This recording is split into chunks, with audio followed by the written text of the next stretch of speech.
what I need you to do is go get your calendar. And if you don't have a paper calendar, or maybe you don't want to go get your calendar, use a calendar in your head and take a big red marker and just cross off every day. Unavailable, unavailable, occupied, busy, busy, busy, full, done. You're getting the idea. That's what I'm here to talk about. Now, this isn't just December. This also includes the first week of January. Whatever's already booked, just leave that for now.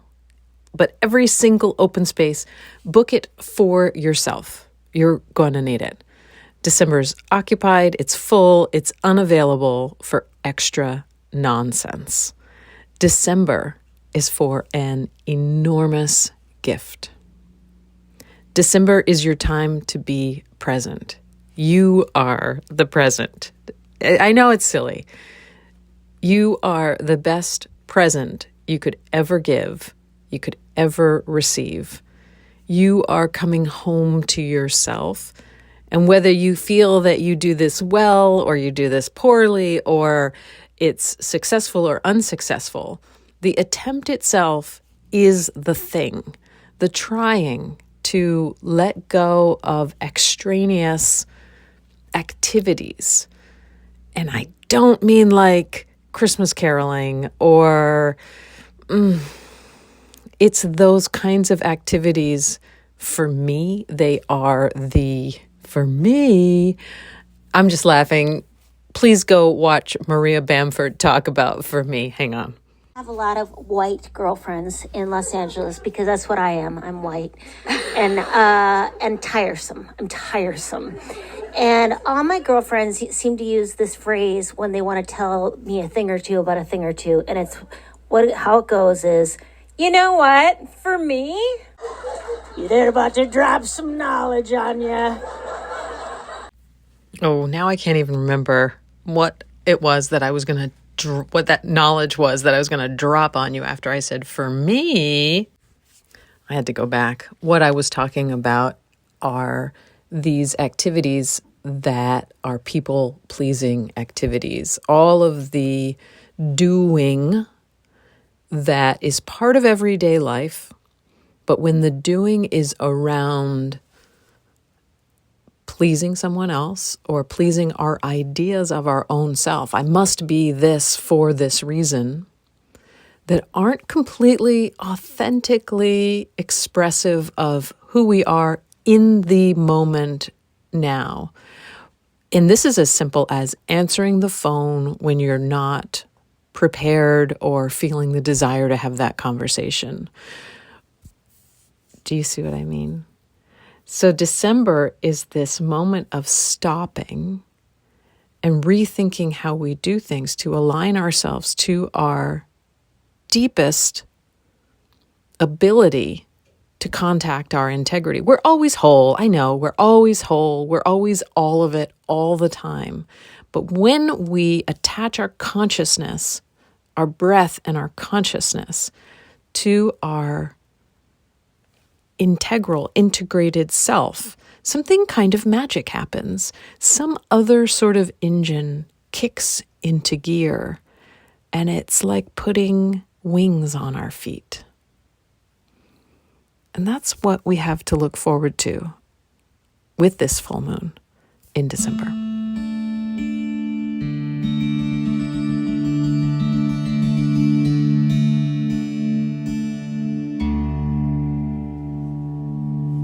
Hello and welcome. And welcome back to all of you who are here again and again and again. Thank you for being here. I'm your host, Ann Headley, and this is my podcast, What is Going On Anyway? I take some time every 2 weeks to check in on the moon, whether it's new or full, and share what's coming up for me as an artist and an intuitive. I use my imagination and intuition to tell a story by surfing the present moment and sharing it with you. Some call this channeling, and my experience is that it's more of a hybrid and possibly a very good way to brainstorm and imagine the future. I hope this inspires you to look for your own waves of presence. And ultimately, I hope this becomes an internal revolution that I believe is necessary to usher us into the future collaboration of being here together. I'm especially interested in my own and others' experiences of spirituality and the question, what are we here for? What is the meaning of life? My imagination is leaning me into this idea that there is some sort of enormous ask coming or here or resounding. And the ask is beyond what we can really comprehend. So there's the typical socially conditioned ask of December. Have a holiday party. Be kind to folks who have cared for you throughout the year. Buy things for others to show them how you care about them, how you think about them, what they mean to you. And this ask that I'm imagining, and I honestly hesitate to use this word because it throws a cloud of glitter into my seriousness. But this ask, for lack of a better word, is galactic.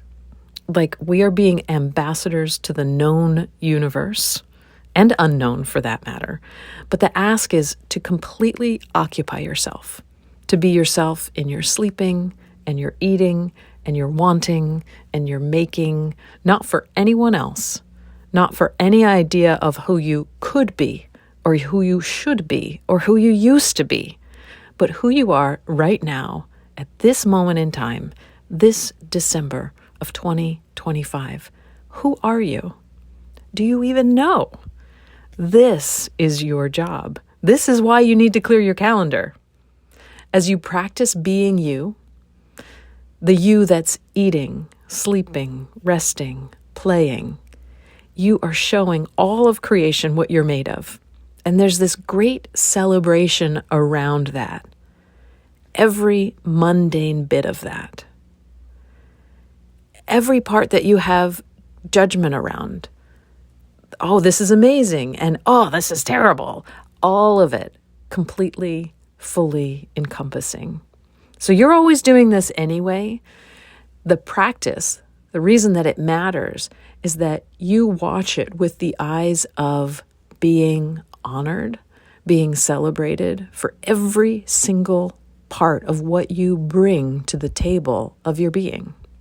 So simple, right? Like, no big deal. It's happening anyway.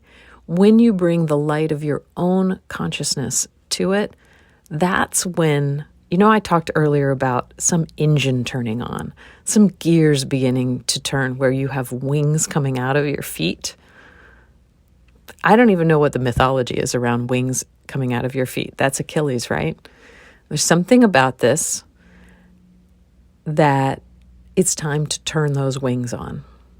It's time to give your feet wings. And we did the wishing last year where you gave your wishes feet. And now this year we're giving our feet wings. So about this great celebration of who you are in the nighttime, in the daytime, in the worst times, in the best times, there's some great celebration around this.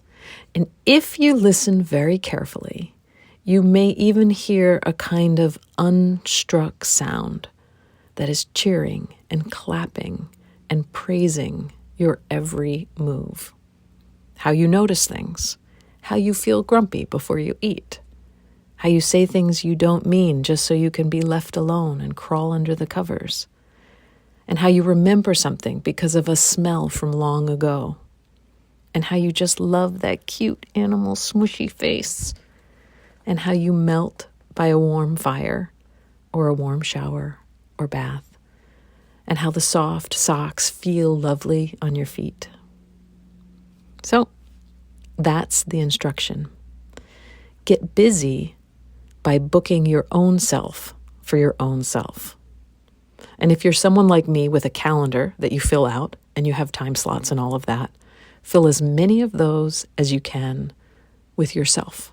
Book yourself out for yourself. And I wish I could promise you that you would be compensated and that your needs will be met financially and that all will be okay in this great December breaking. I mean taking a break, but breaking. I can't promise you that. But even still, I think it's worth it to try and see. So I was looking back through some show notes and I saw one from 2023, 2 years ago. And I said, "Hi, I'm Ann Headley. I'm your host. And I don't usually start this way, but my friend Gabby asked me who the podcast was for." And I couldn't answer that question. After a year of doing the podcast, I couldn't answer why I'm doing this podcast and who my audience is for. And I said I'd like to figure it out. And I went on to introduce myself. But you know what? I think I know who this podcast is for. Finally. This podcast is for everyday, regular intuitives. It's for people who are discovering the silly, funny, humorous way intuition has always guided us, but felt that anything in that realm was for people who were born with the gift, for people who always knew what to do with it. I am definitely an intuitive person. I do use my skills even professionally, and I can tell you, absolutely, that everyone has the same guidance system inside of them. Everyone. Well, I was going to say like everyone has eyes and ears and a nose and a mouth and everyone has 5 senses. Well, not everyone has 5 senses. But what we know is that we all have the ability to use our senses to create a reality that is greater than what we see in front of us. So we put things together and we're able to tell stories about what we see based on what we're absorbing with our senses. We have a whole other set of senses that give us the stories that make up our lives. Every one of us. So the trick of it all, the real key is being brave enough to not only listen, but to act on our intuition. So we often have a voice and we doubt it. It's really challenging. But every time we take the smallest little step of listening and acting in our life based on that voice, we are giving our feet wings. And that's what we're doing this December collectively. But that's so weird to say, right? How do I know what we're doing collectively? Let's just say there are many of us, and this is my imagination, right? There are many of us who are doing this together. So, and I like the idea of that because it is hard to do something different and to break old patterns that we might not even agree with anymore, but it's just something that we do that makes us feel like we're doing the right thing. And so when we stop, we do some stopping, it can feel really unsettling. And to also feel that you're not the only one doing it helps solidify the resolve that it requires to say no to some things that maybe don't feel so good and haven't felt good for a long time. And maybe there's a little bit of resolve of creating more spaciousness around this time of year. So this podcast is me sharing ways of being intuitive in the hopes that it lights up your way of being intuitive. I think it makes us even more, I want to say facile, even more easy with our full humanity. I believe and hope that this makes the world more and more a place where we feel the freedom to express ourselves on the outside, the same way we feel on the inside. So that's an open 5th chakra. That's an open throat, a center. I understand that this requires an enormous amount of conscious healing. There are a lot of scared, sad babies out here. And okay, this is just a story, but I had an incredible dream before my dad died and before I knew he was so close to passing. He had open heart surgery and survived it and was doing well. And then he was moving into a place where he was needing help with his kidneys, so he was going to go on dialysis. And I think when you go on dialysis, it's probably not great, but you don't necessarily think that that is the death sentence. I guess, you don't know what you don't know. But he was beginning to make the decision around having dialysis. And this is when I had this dream. So I guess I thought that he was going to go on dialysis and have like a long period of time that he was going to be on dialysis. That's not what happened. He sort of tried, got an infected port, and then basically died from that. And this was back in 2015. So the dream that I had was a few months before he died. And it was an incredible dream. And when I talk to my therapist about my dreams, it all points back to me, that I try to see what part of me was my dad and what part of me was what happened. But I really took the dream as something that helped me understand the story of how I saw my father. And it was a wild dream. I don't know if I want to share all the details. The gist of it was that he was sitting at the opposite end of the dining table. And the dining table was really prominent in our home. We had an active dining table, not one of those dining rooms off to the side. The dining room is in the middle of the space. It's right as you walk in the door, and you have to go through it all the time. So it's very central to that, my growing up home, which is, in fact, where my mother still lives. So he always sat at the head of the table. I staunchly sat at the head of the table. There's no question. No one would sit in his seat. But in this dream, he was at the opposite end, and he was deteriorating. He was like holding his hands on the table, almost like you would have a knife and fork in each hand. And then there was he became a shell. He kind of turned inside out a bit. And there was this, he still had the outermost thing, but something was bubbling up from inside. And it was almost like he was a cauldron, but still in the form of his body. And the darkest, most ghoulish, goblinish monster creature was trying to come out from the depths, like further than the body could possibly come. It was like bubbling toil and trouble type of stuff. And the sound was like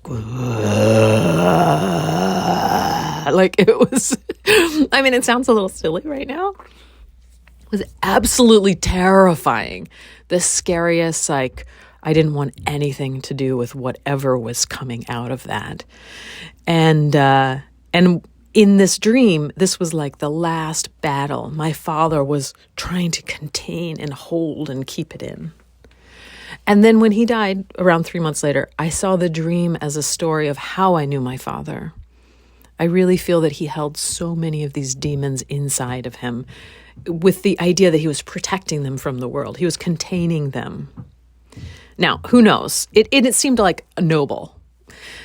Maybe those demons are the kind that multiply in the dark and then they disintegrate in the light. And who would he have been were he free of them? He had to hold this strong container that looked a particular way because that was the idea of containing them. And if you're no longer the container that holds something inside, then there is this kind of unknown reformation or reforming of when the container doesn't need to do that anymore. What would it look like? Who would he be without having to hold those demons inside? Now, that's my story of who I knew as my father. But I'm taking it as like a bigger story. When we look at the way the world is, we look at the way our government is formed, we look at the way people hold so tightly to their ideas of how things should be or how people should be or how society should be. What kind of demons are we containing inside of that rigorous structure? And what would it look like if those things were allowed to come to the light? And would they really be so scary? Or is it really the light that disintegrates those forms and those deep, dark demons? And that's a simple way of being hopeful, because in that dream, I was keep those things away from me. I don't want to be anywhere near them. There's terrifying. I don't think I have power in the face of that kind of darkness. So, I'm sort of wondering about like millions of people who feel that they're valiantly saving the world by holding demons inside. And as we develop the capacity to heal and to hold our own feelings, both on the inside and the outside, my hope and wish is that we can all live authentically as our funny, adorable, quirky, astute, and queer selves. And I feel like, well, we don't want to just unzip everyone and have all the demons running around. We need to really develop a lot of light systems and healing systems to deal with the kind of pain and trauma that's inside of people. So I don't have any easy answers about this, just a story. And I want to tell you that this full moon, it might energize you a little bit and exhaust you at the same time. And I think you will feel the fullness and the wildness of not having anything together. You don't. We don't. We really, really have no idea what is going on anyway. So given that we have no idea, we sort of need to get in there and steer our own ships. Somebody has to get in there and take responsibility. And you have the capacity to take responsibility for you.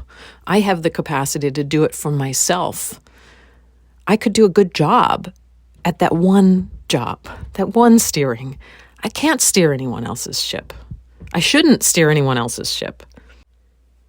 And I think maybe for too long we've let our ships be on autopilot. I don't mean to say that in a blaming way, like I had the choice and I let it be, but that was the way it was. Your ship was on autopilot, steered by societal norms, by peers, by parents, teachers, by people who have interests in power, which conflict with nature most of the time. We've let ourselves be steered. And while that's not our fault, the little light of consciousness, it's like just a peak of dawn coming over the horizon is enough for us to see clearly that we need to get back behind the steering wheel and steer our own ships. Somehow this is making me think back to the Carlos Castaneda books, and that kind of shamanic storytelling really grabbed me back in my teens and my 20s. And if you don't know, he wrote the Don Juan stories about a Yaqui shaman who lived in Mexico in the 60s and 70s. Now, Carlos Castaneda did have an anthropology degree, but the contentious part of it is that we don't know if these stories were completely fictionalized or not. And there's controversy that he was presenting as an anthropologist but didn't act scientifically. However, the stories are and were very moving to me. And I'm bringing this in because way back then there was, in part of the stories, Don Juan would say to his apprentice, you have to pull your power up out of your toes, and you have to at least get it up beyond your ankles, your personal power. And that once you had it up beyond your ankles, you were already seeing more clearly than most people. And we're looking for some kind of clear-sightedness. We're looking to see what's really in front of us as if we're steering our own ship, not being on autopilot. So it doesn't necessarily even mean that we have to aspire to fully awake or fully enlightened, just a little bit more, just to give some momentum towards a self-recognition, towards consciousness shining its light back on the self. And that, I think, is the feet or the ankles getting their wings. Let's see, for fun, what does the I Ching have to say about this full moon coming up? And maybe you're listening to this and the full moon is here. And so this is giving you information for now. So we get hexagram 60, measuring what limits apply here, what agreements are at work. Does everyone understand them and find them palatable do you? Things need to be articulated to make them more manageable, easier to take in and work with. Such measures, when they grow organically, reflect the natural rhythms of life and allow a fuller participation in its flow. Progress is made in small increments. This, to me, the measuring, what limits apply here, is taking December at December's pace, not at the pace of capitalism or consumerism, but at December's pace. Days are shorter, it's colder, it's time. Well, that's for all of us up here in the north. I mean, down in the southern hemisphere, you've got your fullness of days, which has its own kind of need for introspection, of that wide awake, how am I in that wide open space? But I'm going to stick with where I am here, just coming upon our winter solstice. We're going to have a new moon right before our solstice, by the way. So that should be something to talk about. Right now, we're just thinking about what is it to apply limits. Can you apply limits now? Individuals with measure live sustainably and flourish. And this is what I'm thinking about right now. When we constrict a little bit, it does allow us to live sustainably. It gives us that ebb and flow that we need to really expand when we're expanding, and retreat and retract and quiet down when we're quieting. Groups who share measures and standards, who speak the same language, can reach agreement and build trust. But if anyone reacts to the measures as they would to a bitter taste, if they find them too hard to swallow, then they are not sustainable. This isn't a matter of tradition, principle, or logic, but of human experience. I love it. We get changing line, not going out of the door to the family rooms, not a mistake. Not going out of the gate from the courtyard, pitfall. No measure and hence lamenting, not a mistake. This all leads us to hexagram 39, which is limping, or also known as obstruction. Where can you find help? How could you see the obstacles differently? Can you imagine going a different way? For me, when I think about obstruction coming up, it seems obvious that when I limit myself and I say, hey, Anne, you're not going to do people pleasing this month, as much as you can see into it, as much as you can see it and measure it and manage it. And then the question is, well, that becomes a big obstruction to me. So where can I find help? Could I ask people to try on their own? Could I see the obstacles differently? Could I imagine going a different way? And for me, sometimes it is just the slowing down, the not figuring out, the letting things rest as they are without having to frantically almost take care of things. Asking the question, is this an emergency? Is this urgent? It feels urgent, but is that just my feelings that need taking care of? Is it actually true for the situation? This is a time to take a step back from struggle and connect with people more than ideals. Even if the responsibility is yours alone, the work need not be. So can you feel that? That responsibility may be yours. You're responsible to yourself, but the work can be shared. Really facing a problem means being prepared to tackle it in a different way. A different way. Not just trudging doggedly onwards until the path peters out beneath your feet. That may be the way that you've done it before, trudging doggedly onwards. Now is a time to be prepared to tackle problems in a different way, face them differently, face them laying down perhaps. Seeing great people helps you keep traveling towards your long-term vision despite the obstacles and course correction. You may literally find a great person with the experience and wisdom to reorient you. And you may be guided by an inner vision of human potential. You may find your inner guide through this time of breaking.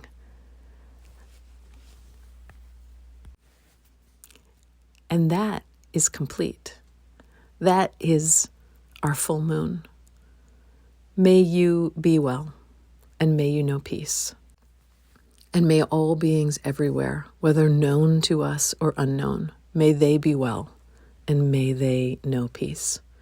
You can reach out to me at my website, www.annheadley.com. Thank you so much for being here. Bye for now.